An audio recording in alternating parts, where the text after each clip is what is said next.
Good morning. So this is about a man called Ted Langford. He was a football scout back in the 1980s. You can see this picture of him here. This grainy newspaper picture is the only photo we've got. Is the guy here on the top left. We now think he was responsible, we suspect he was responsible for abusing dozens, perhaps dozens of boys back in the 1980s. He was convicted back in 2007, sent to prison for historical offences against 4 boys. He was then released and he died back in 2012. And he was linked to Leicester and Aston Villa. That's right, he was a part-time scout for both. Now, back in 2017, so, more than 3 years ago now, we spoke to a man called Tony Bryan, former professional footballer. He went on to play for Leicester and other clubs. And he told us for the first time how he was abused back as a 12-year-old. He said that the reason why he needed a sperm sample was so that the Leicester City doctors could examine the sperm to see if I had a gene inside of me that would make me become a footballer. And a footballer's gene? A footballer's gene, yeah. Right. And being so young at that time, you believed anything. So after that interview on this programme, other people watched it and started coming forward. We can now report that both clubs, so this is Leicester City and Aston Villa, have now paid damages to a total of 5 victims of that scout. The financial terms of this arrangement have not been formally disclosed. But we're not talking about, certainly in Tony Bryan's case, we're not talking about life-changing amounts of money, are we? Definitely not, Vic. Also important to point out that this was settled quite late on in the day, so just a couple of weeks before we expected the case to go to the High Court. Under the terms of this settlement, neither club is formally accepting responsibility, nor has either club issued a formal apology or even an informal apology. There is another aspect, an important aspect of this case. So when we first spoke to Mr. Bryan 3 years ago, he told us he warned Aston Villa back when he was a teenager about the behaviour of this scout. He says he spoke to a man called Dave Richardson, who was the assistant manager of Aston Villa at the time, and to Graham Taylor, who was the manager and, of course, went on to manage England. And he felt through these conversations he was dissuaded in some way from taking it any further, from going public. In his words, he felt he was told to almost sweep the matter under the carpet. And that's important because of some of the other alleged victims in the case. That's right. So Ted Langford, that's the scout here, was eventually sacked by Aston Villa because of his behaviour around young boys. But we've seen documents that suggest or show that came much later, perhaps a year, perhaps even more, after Tony Bryan said he spoke to people at the club. And at least 2 of the 5 victims in this most recent case say that they were abused after Mr. Bryan claims he came forward to raise the alarm. So that's why the dates can be very important here. Absolutely. What do the people involved all say about this now? So Graham Taylor, the manager at the time, of course, died back in 2017 very suddenly. The assistant manager, Dave Richardson, says he can't recall this conversation with Tony Bryan.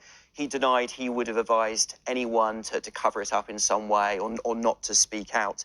He said he did act very quickly when other parents raised their concerns. He said he didn't go to the police at the time because those parents didn't want him to take it any further.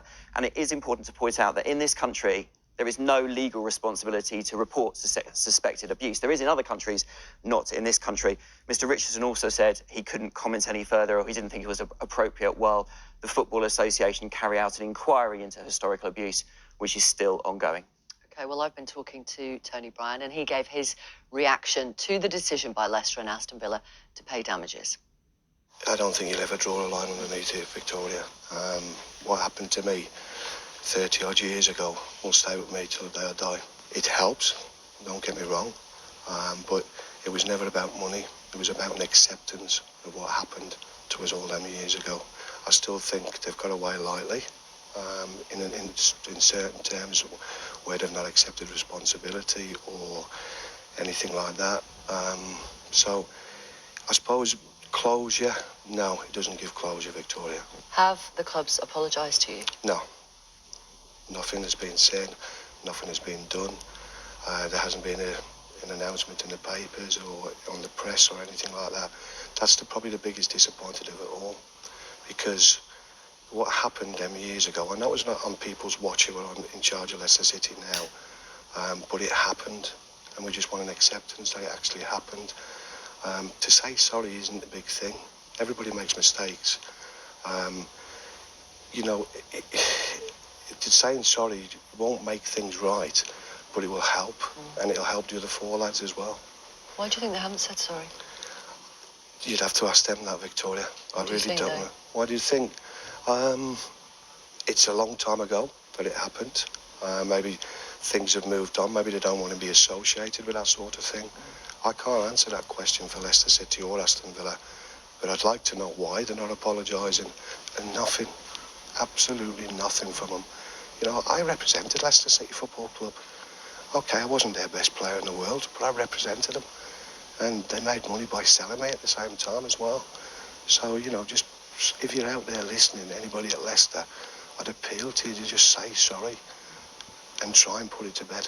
I mean, other clubs have, you know, Manchester City regarding Barry Burnell, Southampton regarding Bob Higgins. Yeah, I've seen that. You know, it beggars belief sometimes that, you know, if they've paid out financially, why won't they apologise? It's like they're sweeping under the carpet like they did 30 years ago when I was trying to report it to Graham Taylor and Dave Richardson. Son, could you really be doing with all the obscenities from the terraces? It feels like that. I wonder if you could remind our audience how being abused as a 12-year-old boy by a scout while you're, you know, as you're playing football, a game that you absolutely love, how that impacts your life. It's impacted my life for a long, long time, Victoria. You're trying to put it to back your mind every time you go to sleep at night. I turn to drink. Drink helped me to sleep at night. Some of the managers probably lost patience with me for the amount that I drunk over the years. And it was the only thing that would actually put me to sleep and put it to the back of my mind. I'm not proud of that. I never will be proud of that. You mentioned Dave Richardson then. He was the assistant manager at the time at Aston Villa. You said you then mentioned it to Graham Taylor. Obviously, we know he died suddenly in 2017. Dave Richardson has said he doesn't recall that conversation with you, but he did sack Ted Langford as a scout after being told about inappropriate behaviour by other parents. What message would you want to send to Mr. Richardson? Come and meet me. Really? Come and meet me. Why? Because I know I've told the truth. In a way, Victoria, I'm really sorry because I haven't seen him for years. And Dave Richardson was like a god to me. I remember when I got picked for Ireland for Jack Charlton's first squad, and Dave Richardson actually come and broke the news to me, give me a hug. Dave Richardson was like a god to me, but when I needed him, when I looked up to adults, I was let down. You mentioned that a couple of other players involved in the most recent court case would have been abused after you said you first came forward to warn Aston Villa. Had things been different, do you think the abuse of those other players could have been prevented? Most definitely. If they'd have acted promptly, like I say, Victoria, they probably didn't know how to deal with it in them days. They said an investigation would be done. But yes, they definitely should have done something about it. You know, all I know, Victoria, that if I know it's a different era we live in now. If somebody came to me and I was involved at a football club and said, this is what's happened, I'd march him straight down to the police station and make a statement. That's what I would do. 4 other young players were also involved in this case. They all came forward after seeing you on this programme 3 years ago. And I understand that you have been talking to some of them. What have they told you? They've told me that they never want to go public. They never wanted to because it's a long time has elapsed since it happened. But again, they're in the same boat as me, Victoria. They can never forget it. You know, like, they don't like to speak about it. But I think they're probably glad that it's been settled. Was it the right decision to come on this programme? Definitely. Was it? Most definitely the right decision, Victoria, yeah.